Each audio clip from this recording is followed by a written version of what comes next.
आप खुद ही सोचो, जब प्रोटीन स्ट्रक्चर है, जब सब चीज़ एक्सपोज्ड है, सभी चीज़ें एक्सपोज्ड है, जो अमीनो एसिड्स हाइड्रोफिलिक हो सकते हैं वो भी बाहर है। ठीक, जब प्रोटीन फोल्ड होता होगा तो किस तरह से फोल्ड होता होगा, खुलता होगा तो किस तरह से खुलता होगा। वो हमेशा ये बात को सोचने लगता होगा कि प्रोटीन अभी आया नहीं हो सीन ना, अभी जो प्रोटीन जब क्या बोलते हैं खुले रहेगा, खुलेगा, तब वो पानी के कांटेक्ट में हाइड्रोफिलिक अमीनो एसिड्स आ जाएंगे, तो प्रोटीन अपने आप को बचाने के लिए फोल्ड करना स्टार्ट करता है। तो अंदर वाला हिस्सा हमेशा ना पानी से बचा हुआ रहता है। ये इंपॉर्टेंट है, एग्जाम में पूछा है ना, एग्जाम में पूछा है। तो प्रोटीन फोल्डिंग में जितने भी अमीनो एसिड्स अंदर की तरफ है, जितने भी अमीनो एसिड्स अंदर की तरफ है, सब हाइड्रोफोबिक होंगे, और जो बाहर की तरफ है वो हाइड्रोफिलिक होंगे, है ना। अब इन लोग क्या करेंगे भाई, देखना एक एक करके हाथ पकड़ना स्टार्ट करेंगे। वो हमारा प्राइमरी स्ट्रक्चर ऑफ प्रोटीन है। वो कब बना, जब जेनेटिक इन्फॉर्मेशन बनना स्टार्ट होने लग गया था इस तरह से लीनियर सीक्वेंस में, है ना। अब गुस्सा आ गया उसको, है ना। तो जैसे ही वो फोल्ड करना स्टार्ट करते हैं तो जो बाहर वाले हिस्से हैं, आप देख सकोगे जो बाहर वाला हिस्सा है वो अपने आप को शील्ड कर देता है और अंदर अपने आप को रखता है। आदमी जो है वो हाइड्रोफोबिक और जो बाहर है वो हाइड्रोफिलिक है।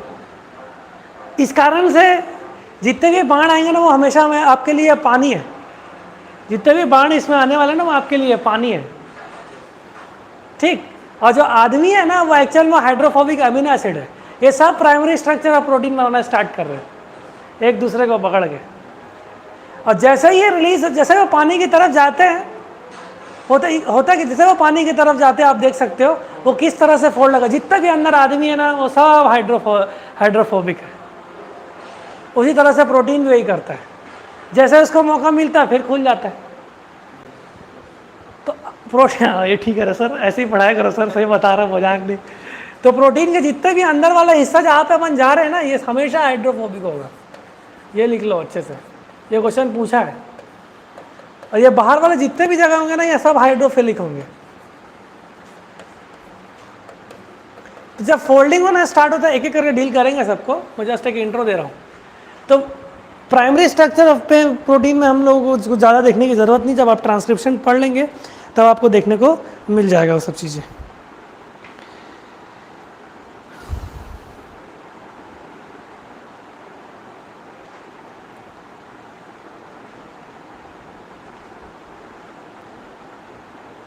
ठीक। अब प्राइमरी स्ट्रक्चर ऑफ प्रोटीन जो है वो नेटिव स्ट्रक्चर लार्ज एक्सटेंट में कि प्रोटीन वाकई में रहता कैसा है इसको डिटरमाइन करता है।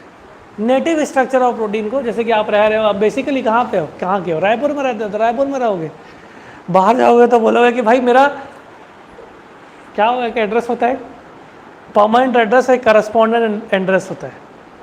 उसी तरह से मैं क्या कह सकता हूँ कि ये हमेशा वो रायपुर में ही है। आप रहते तो बेसिकली रायपुर में हो, चाहे दुनिया का कुछ भी हो जाए, आप सब जगह छोड़ छाड़ के आगे मिलोगे कहाँ, रायपुर में, है ना। तो ये native structure of large extent में डिटरमाइन करता है कौन, प्राइमरी। कुछ नहीं है, ये primary structure of protein, amino acids एक दूसरे से कनेक्टेड है, किससे, पेप्टाइड बॉन्ड से, इसी को दर्शा रहा है, वो प्राइमरी स्ट्रक्चर हो गया। ठीक, अब बताओ क्या लिखना है इसमें से कुछ जो आपको समझ में नहीं आएगा। मेरे ख्याल से प्राइमरी स्ट्रक्चर में कुछ ज़रूरत नहीं हुआ।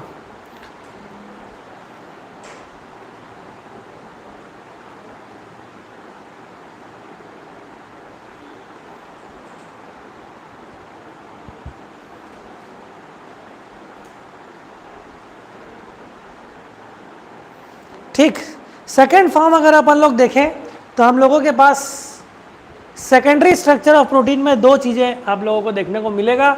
एक हम लोग बोलेंगे अल्फा हेलिक्स। अब मैं क्या बोल रहा हूँ, ये जो है ये फोल्डिंग स्ट्रक्चर ऑफ प्रोटीन। देखा आपने एक रॉड पकड़ लिया, अब वो प्राइमरी स्ट्रक्चर ऑफ प्रोटीन का आप उस रॉड के, मतलब इसका आप एक्सिस मान लो। जैसे कि आपके पास पंखा है, पंखा का डंडा उसके लिए एक्सिस हो गया, और उसके बाद पंखा लगा हुआ है, वो उस एक्सिस के अराउंड ही घूम रहा है ना। तो ये डंडा हुआ, इसके इर्द गिर्द हमारे पास प्रोटीन ऐसे फोल्ड होना स्टार्ट हो गया।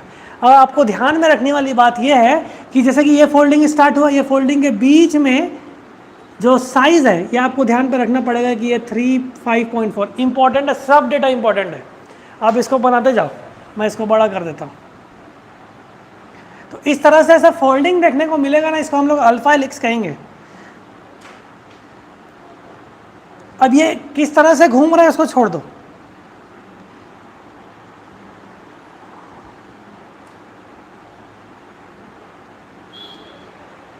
तो आप क्या बोल सकते हो, इन दोनों बीच के में जो डिस्टेंस है वो कितना है,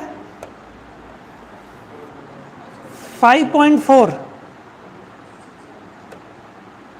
इस फोल्डिंग में हुआ क्या कि भाई हम लोगों ने गिनना स्टार्ट किया इस फोल्ड में कितने अमीनो एसिड है, तो हम लोग 1 2 3 4 ऐसे 1 2 गिने, 3 गिने, फिर उसके बाद तीसरा भी गिन लिए, चौथा गिनने समय आया तो हमको ऐसा लग रहा है कि चौथा वाला जो है ना वो आधा अगले फोल्ड में और आधा हमारे पास है। मतलब अगर इस फोल्ड की स्टडी करना स्टार्ट किया हो और गिनना स्टार्ट किया कि भाई एक फोल्ड में कितना अमीनो एसिड है, इसको भी मैं गिनना स्टार्ट कर रहा हूँ, तो मैंने क्या किया, मैंने गिनना स्टार्ट किया 1 2 3, और जैसे चौथे वाले में गया पता चला कि भाई उसका आधा जो हिस्सा है ना वो अगले वाले फोल्ड में, इस वाले फोल्ड में है ना, और आधा हिस्सा इधर है, मतलब 60% हिस्सा इधर है, 40% उधर है। तो इस कारण से हम लोग बोले कि इस एक फोल्ड में हम लोगों के पास कितने अमीनो एसिड्स प्रेजेंट होंगे, 3.6। सब डेटा इंपॉर्टेंट है, लिखते जाओ लिखते जाओ। इससे ज़्यादा और क्या थ्योरी पढ़ोगे, इसमें कोई ऐसा कोई थ्योरी हो ऐसा मत बोलना ना। आप जो जो पॉइंट्स बोलते जा रहे हो ना उसको आप ध्यान से लिखते जाना।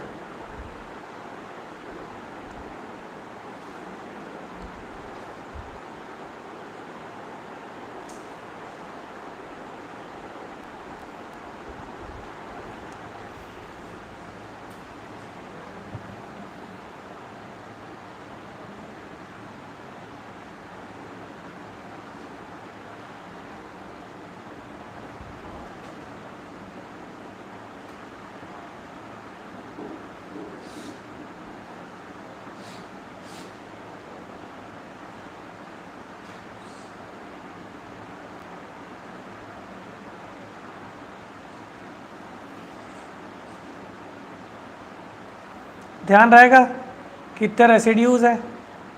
अब आपका देखता हूँ कि दिमाग कितना चलाते हैं। ठीक, एक क्वेश्चन डालता हूँ, अच्छा लाइक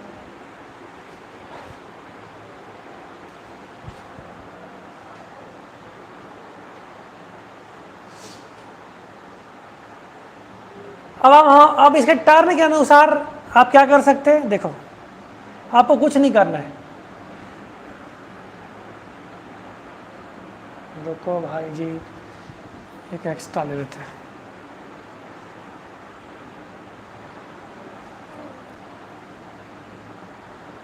सब चीज़ लैरिंजन में दिया हुआ अच्छे से।